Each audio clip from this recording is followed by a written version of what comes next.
I've explained to my therapist the reason for my breakup for what feels like forever.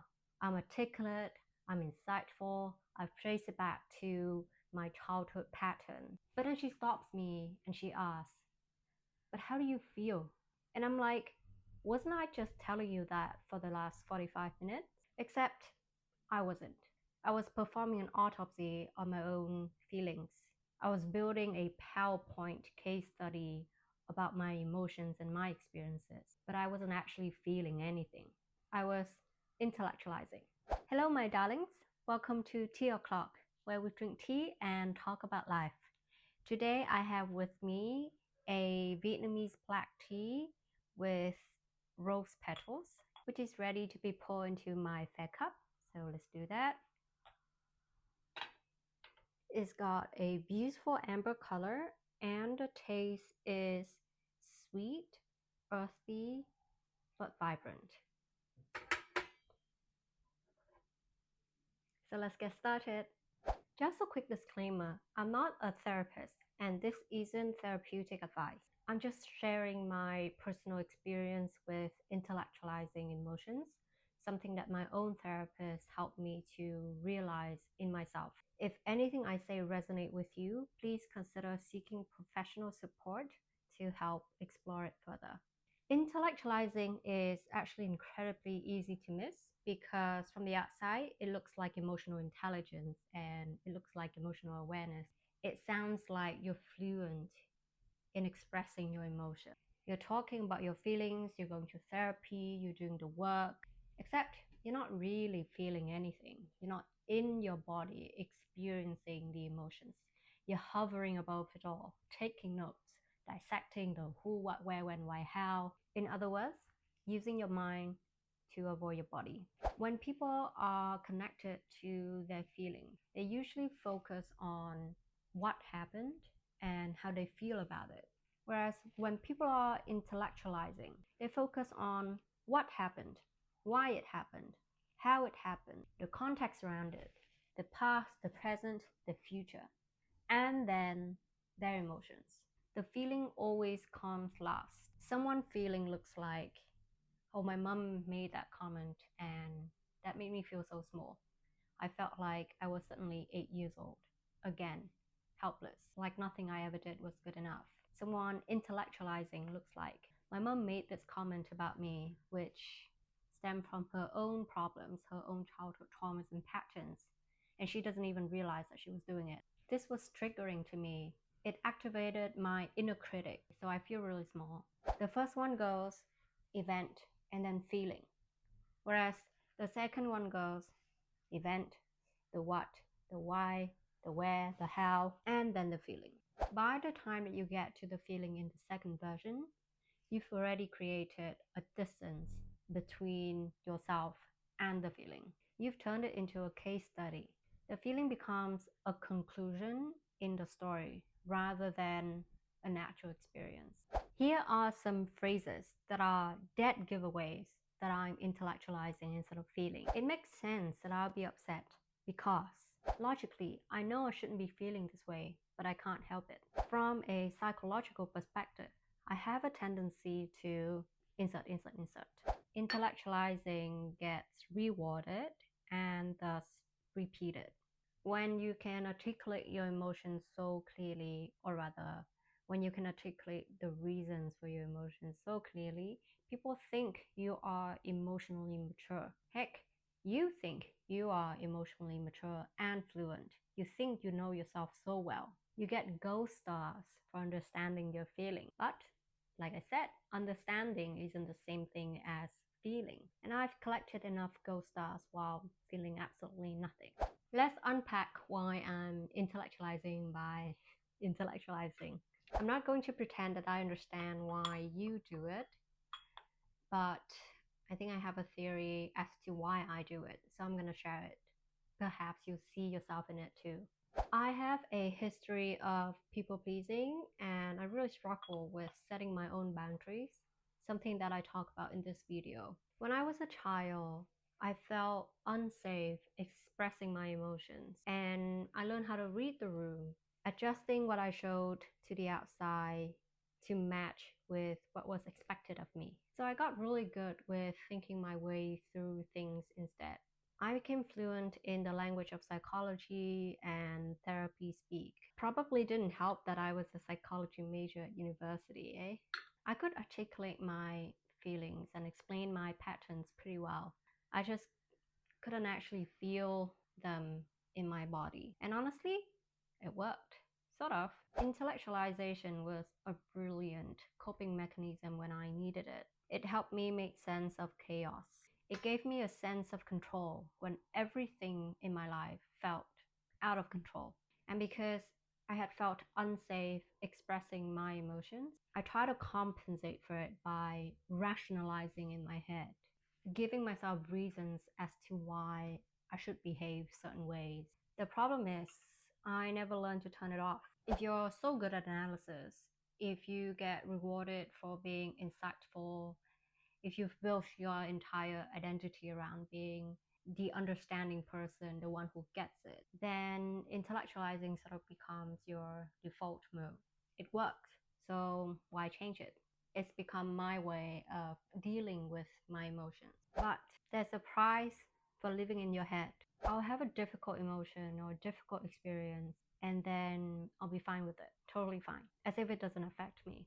I'll analyze it, understand it, explain it to my friends, explain it to myself. And then 3 weeks later, I'm sobbing about it in the shower. Intellectualization causes delayed reaction. It also makes me feel numb or disconnected. There's this weird flatness to life when you're always observing rather than experiencing life yourself. Good things happen and you appreciate them, you know why they're good for you, but you can't actually feel the joy. Bad things happen and you've written essays about it, you've outlined reasons as to why you were feeling sad, but you wouldn't let yourself be sad. The biggest cost for me is never actually developing true self intimacy. I never truly built that ability to trust my mind and my body. They're not in sync. Being this disconnected, being so delayed in feeling the emotions as they arise in my body has stopped me from developing an inner voice and the ability to trust that inner voice. I've spent so long hovering above my emotions that I don't know how to be in them anymore. And this shows up everywhere in my life, my relationship, my friendship, my decision making, especially in the moments where I needed to trust my gut instincts, but instead found nothing there. Okay, so if you're like me and you've been giving PowerPoint presentations about your life and your emotions for the past decade, what are you going to do about it? I'm still figuring this out, so I'm not going to pretend that I've mastered it.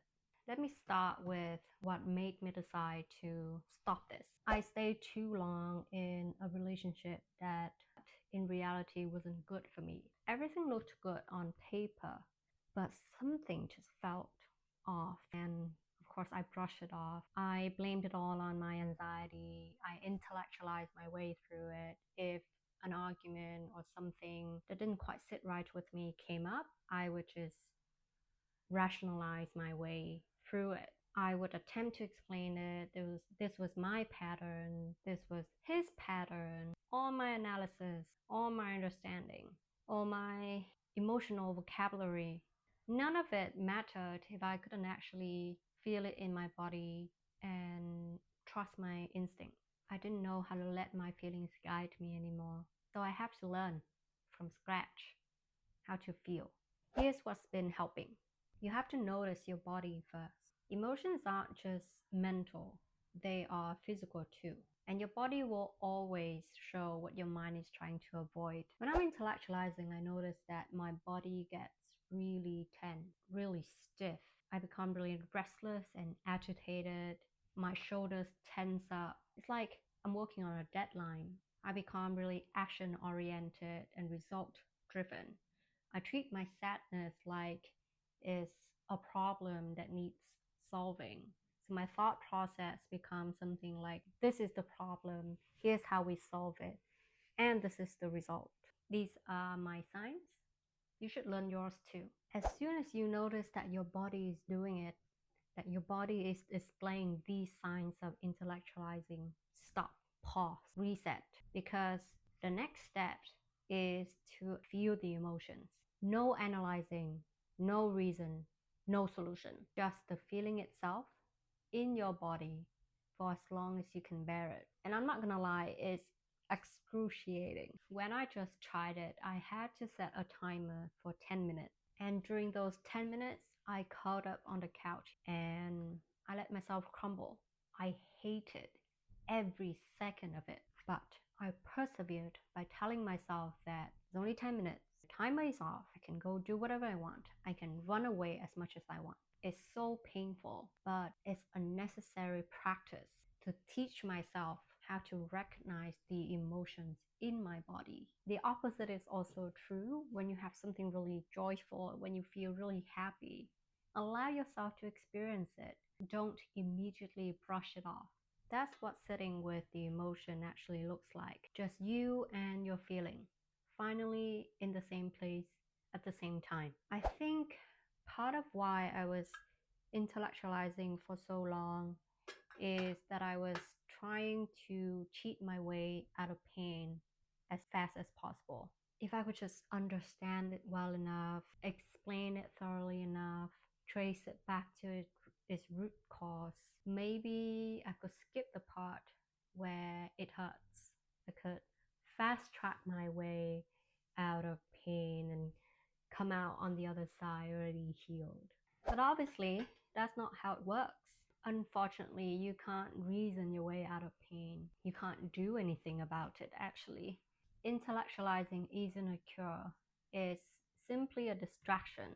At some point, like me, you would have to grind your teeth through sitting with the pain and the sadness, because the only thing that would actually heal is time. Just time and the willingness to feel what's there while you wait. Something else that also helps is having an accountability friend who calls me out. I have a really good friend who's been so helpful in redirecting me to feeling instead of intellectualizing. They would stop my rambles about the whys and the hows and remind me to come back to my own emotions. So maybe if you have someone in your life that you can trust, ask for help, be vulnerable with them. I promise it's not as scary as it sounds. Also, I've decided to surrender my control over my emotions and accept that my life won't always make sense. I've had to learn that some feelings can't be explained or rationalized.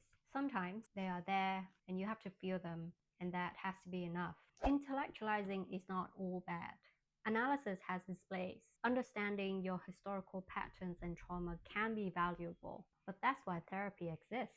Don't take on this task completely by yourself. The problem is when intellectualizing becomes a replacement for feeling and not a complement to it. It's about the process. You have to let yourself feel it first, then seek to understand.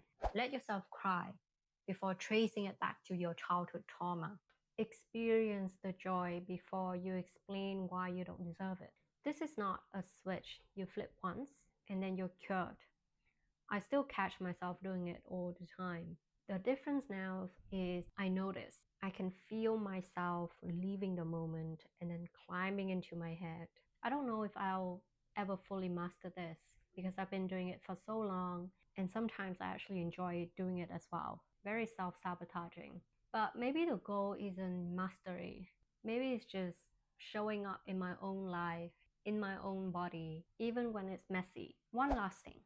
I want to be absolutely clear that working through this has required professional support, and I wouldn't be here without that support. If any of this resonates with you, please consider reaching out to a therapist or mental health professional. You don't have to figure this out by yourself. If you are doing it by yourself, you're intellectualizing and you don't want to do it.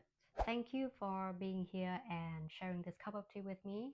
If you like my content, please consider hitting the like button, comment, and subscribe to my channel for more. Lots of love from me to you.